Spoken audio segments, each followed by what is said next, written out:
저희가 시편을 매월 말에 몇 장씩 저희가 함께 묵상하는데 특별히 이렇게 시편 또 다른 성경도 마찬가지입니다.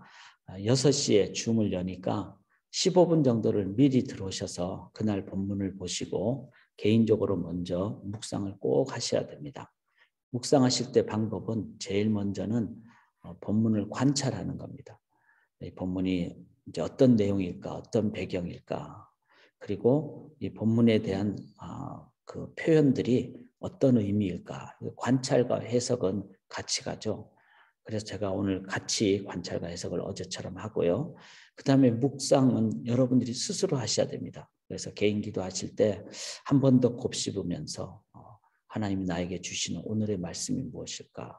그것을 한마디로 키워드. 저는 어제 키워드가 카보드 영광이었습니다. 그 하나님의 영광으로 실은 여러 가지 상황을 만날 때 이겨낼 수 있었습니다. 이렇게 말씀의 능력을 의지하는 거죠. 그리고 적용을 해야 됩니다. 그래서 하루 종일 이제 키워드를 가지고 곱씹으실 때 내 삶에 이제 현장에서 적용을 하게 되죠. 그리고 그걸 반복, 아침만 하는 것이 아니라 계속 말씀을 붙잡고 나가는. 그리고 마지막 저녁에 한 번 더 돌아보고 또 나누고. 저는 이제 이 시간이 나누는 시간이 되겠습니다. 자, 오늘 본문을 보시면은 제 내용이 말씀드렸듯이 바벨론 포로에서 이제 해방되어서 돌아올 때 쓴 시로 저희가 볼 수가 있습니다. 1절 한번 보시면요. 여호와여 주께서 주의 땅에 은혜를 베푸사 야곱의 포로된 자들이 돌아오게 하셨으며, 포로를 바벨론에게 끌려가서 70년을 있었죠. 70년이라는 숫자는 두 가지 의미를 갖죠. 포로로 갔으니까 죽는 거죠. 문화도 죽고 민족도 죽고 1, 2년도 아니고 70년이니까 그런 죽음을 의미합니다. 그러나 또 반대로 이 포로로 끌려갔을 때 이스라엘 지역은 이제 땅을 기경하지 않고 그것을 그렇게 묵혀두게 되는, 이건 뭐죠? 일을 안 하고 그랬을 때는 하나님만 바라보게 되는, 이게 안식이죠. 안식의 참된 의미는 그냥 쉰다가 아니라 하나님과 함께 있는 것을 의미합니다. 전적으로 aloneness with God. 그래서 여름에 휴가도 많이 가시고 뭐 여행도 많이 하시는데 여러 가지 의미는 필요합니다. 그러나 꼭 기억해야 될 것은 다 내려놓고 하나님까지 내려놓고 그냥 쉬고 아니면 어떤 여행을 하고 이래버리면은 그 여행이 아니라 휴가가 아니라 오히려 악이 됩니다. 독이 됩니다. 어떤 경우에도 하나님을 놓지 말아야 되고 오히려 여름 기간에는 더 깊은 하나님과의 시간을 가져야 됩니다. 휴가라는 말은 그런 의미, 하나님과 더 깊은 시간을 가지는 그런 시간에 우리가 초점을 맞추실 때 오히려 힘이 나고, 그래서 이 바벨론 70년 포로는 두 가지 의미가 있죠. 하나님 떠나면 죽는다. 그래서 우리는 하나님과만의 시간을 가져야 된다. 이 두 가지 의미가 같이 있는. 자, 그래서 1절에 야곱의 포로된 자들이 이제 돌아오는, 자, 바벨론 포로에서 돌아왔을 때 가져야 될 자세가 뭘까요? 죄를 또 지으면은 우리 또 죽겠구나. 다시 죄를 안 짓기 위해서 어떻게 해야 될까? 이 결단이 되지 않는다면은 한 70년이 아니라 하나님은 700년이 아니라 7,000년이 아니라 영원히 우리로 하여금 사망의 그늘에 있게 하실 것입니다. 그래서 이 70년에 돌아오는 이 85편은 이스라엘 백성들에게 너무 중요한 시뿐만 아니라 우리도 마찬가지죠. 우리도 동일한 이 죄악 가운데 살면서 우리가 하나님 앞에 어떻게 돌아와야 될 것인가. 이거를 이 시편을 보면서 2절 한번 보시면요. 주의 백성의 죄악을 사하시고 그들의 모든 죄를 덮으셨나이다. 하나님이 덮어주셨기 때문에 우리가 돌아오는 거죠. 그래서 우리는 죄가 없어진다라고 얘기하지만 맞는 말이죠. 하나님께서 우리 위해서 대신 죽으셨기 때문에. 그렇지만 더 중요한 건 죄가 없어지는 것보다 더 중요한 것은 주의 보혈로 덮임받는 것. 즉 나의 삶에는 주의 보혈밖에 없는, 주님과의 그 인도함, 충만함, 주님으로 체험받은, 이게 바로 진정한 구원의 본질이죠.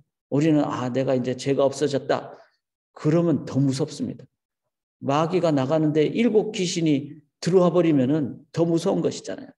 하나님으로 체험받는, 그래서 주의 백성을 사하시며 그들의 모든 죄를 주의 보혈로 덮임받는.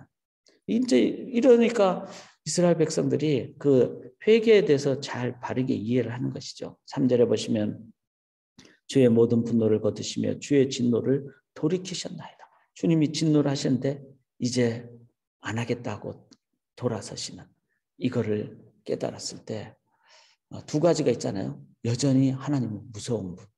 그러나 하나님이 돌아섰을 때는 그 무서움에서 우리가 벗어날 수 있다.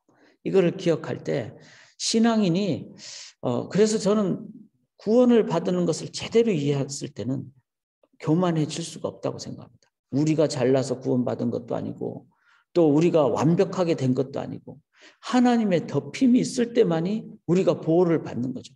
그러면은 계속 하나님을 의지하는 겸손함이 있어야 되겠죠. 그것이 구원을 제대로 이해한 사람의 모습입니다. 자, 1절부터 3절까지 제가 이렇게 표시를 한 이유는 바로 이제 서론이 되겠죠. 하나님 앞에 이제 바벨론에서 포로에서 해방돼서 돌아올 때 이런 마음의 자세를 갖습니다. 그러면은 이게 바로 이제 3절에 주의 진노를 돌이키셨기 때문에 우리가 이제 하나님으로부터 이제 구원을 받습니다. 주의 진노를 돌이키시는 그 하나님을 기억하는 게 뭐죠? 하나님께 돌아가는 것, 이게 회개라는 것입니다. 4절 한번 보시면요. 우리 구원의 하나님이여 우리를 돌이키시고 우리에게 향하신 주의 분노를 거두소서. 자, 이제는 돌아가는데 하나님 이제 앞으로 우리가 또 죄 지을 수도 있는데 하나님의 분노를 거두어 주셔야 우리가 제대로 살 수 있습니다. 5절에 주께서 우리에게 영원히 노하시며 대대히 진노하시겠나 나의 후손대까지 대대히 진노하시겠나이까. 이 말은 하나님 그렇게 안 되기를 원합니다.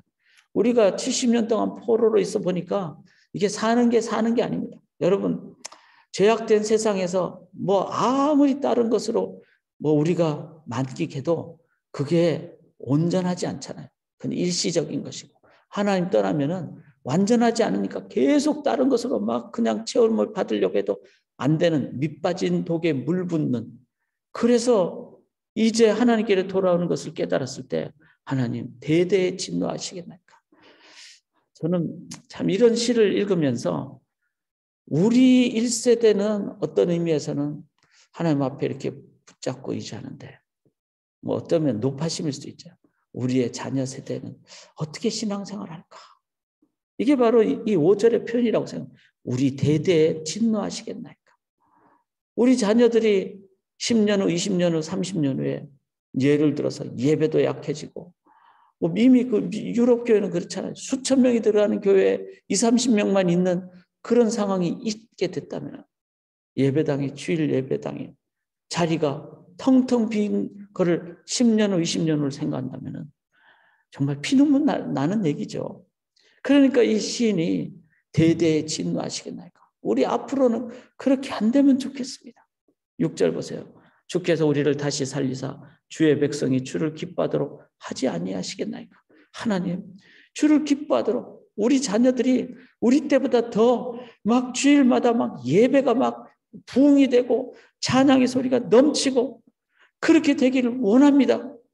주의 백성이 주를 기뻐하도록 하지 아니하시겠나요? 좀 그렇게 되기를 원합니다. 이거는 뭐죠? 4절부터 6절까지는 이 회개의 이 간절함이 담겨져 있는 겁니다. 다시는 우리가 포로로 끌려가지 않기를 원합니다. 다시는 우리 자녀를 생각하니까 이런 간절함이 담겨져 있는 것이죠. 왜 회개해야 됩니까? 어떻게 회개해야 됩니까? 진짜 간절함이 담겨져 있다는 것이죠. 7절 보시면은 여호와여 주의 인자하심을 우리에게 보이시며 주의 구원을 우리에게 주소서. 자, 왜 회개해야 됩니까? 회개는 뭐죠? 하나님께로 돌아가는 것이 회개잖아요. 그래서 하나님께 돌아갔을 때 갖게 되는 것이 주의 인자하심을 우리에게 보이시며. 인자가 뭐죠? 헤세드. 끝이 없으신 하나님의 사랑. 그게 바로 구원이고. 8절에 내가 하나님 여호와께서 하실 말씀을 들으니 무릇 그의 백성 그의 성도들에게 화평을 말씀하실 것이라. 이제 하나님께로 돌아갔을 때 그 인자하신 하나님에 의해서 갖게 되는 것이 뭐죠? 화평. 화평은 뭡니까? 샬롬. 샬롬은 세상이 다 두쪽 나도 하나님만이 주시는 평강이 내 속에 넘치는 것. 그리고 진정한 회복이 일어나는 것. 그래서 그들은 다시 어리석은 대로 돌아가지 말지로다.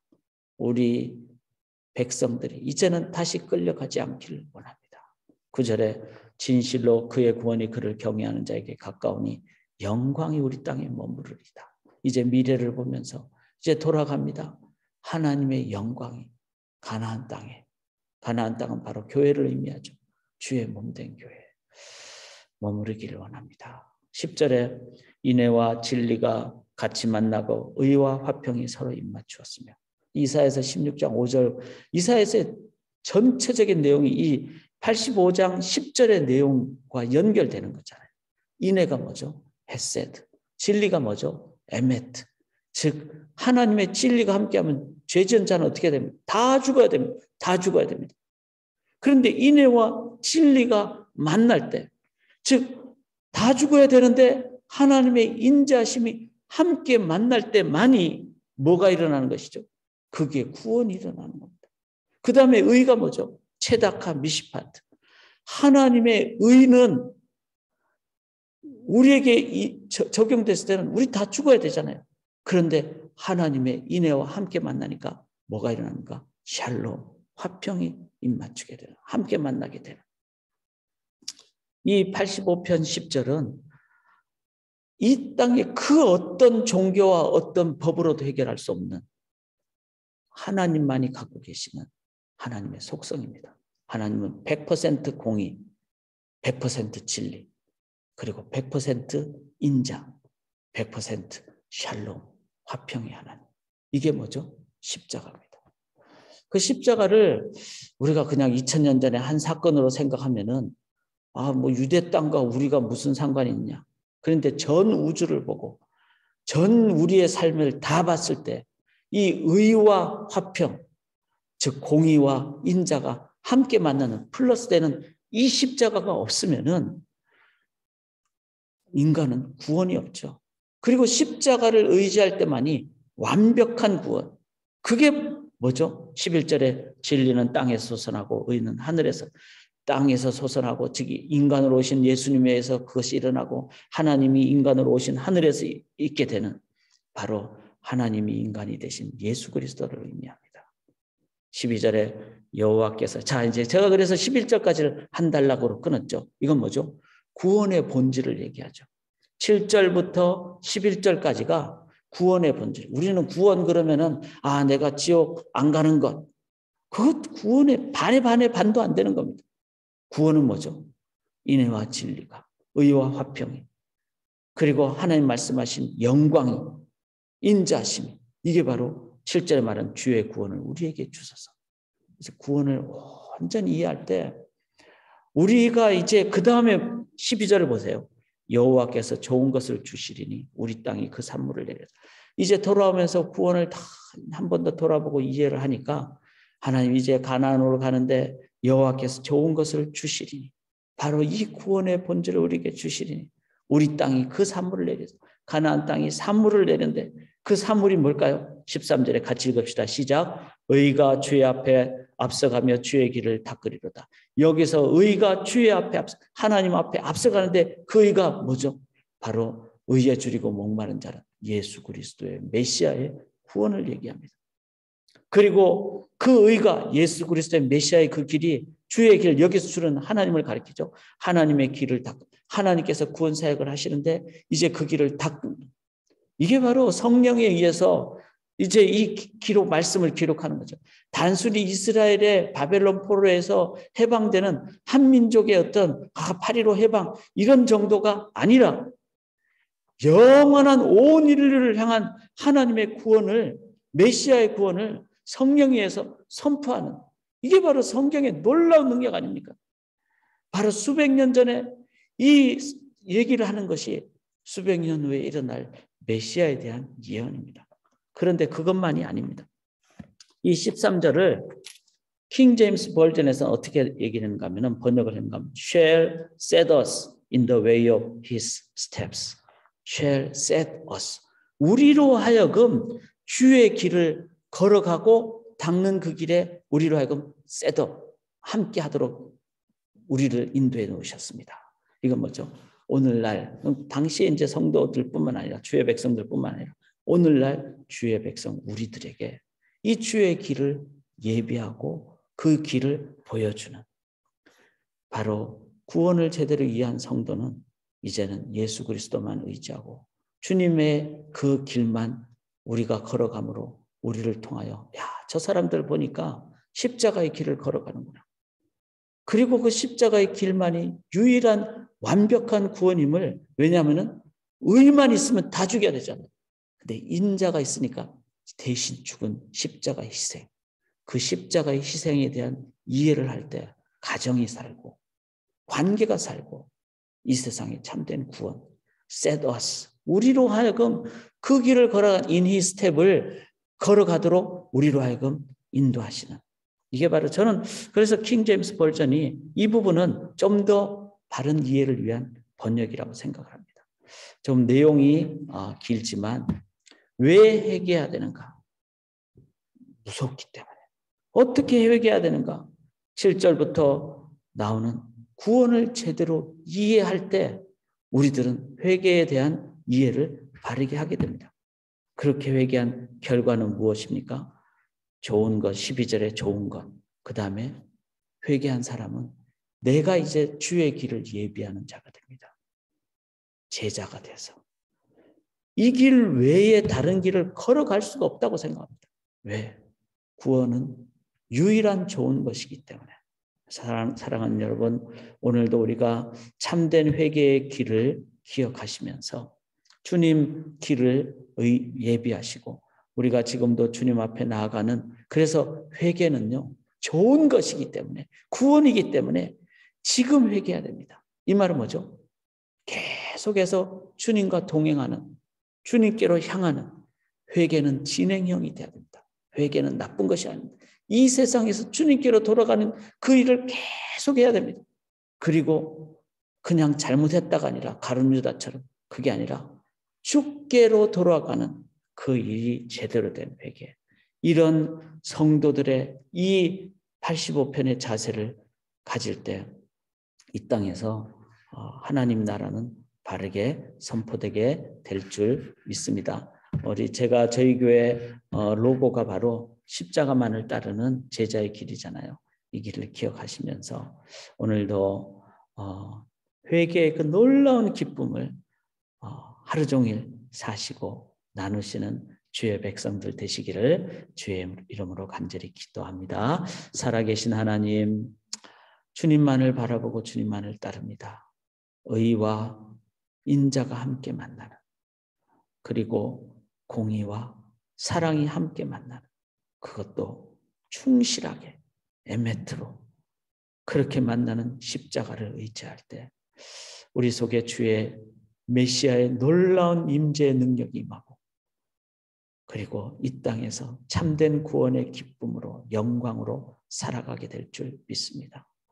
그 구원의 기쁜 소식이 오늘 저희의 삶을 통하여 만나는 모든 영혼에게 나눠지게 도와주시옵소서. 이제 개인 기도 시간에 주의 십자가 앞에 무릎을 꿇습니다. 한없이 넓은 주의 사랑을 기억하며 감사하며 은혜의 강물로 저희를 채워 주시옵소서. 믿고 온전히 의지하며 감사드리오며 살아계신 예수 그리스도의 이름으로 간절히 기도드리옵나이다. 아멘.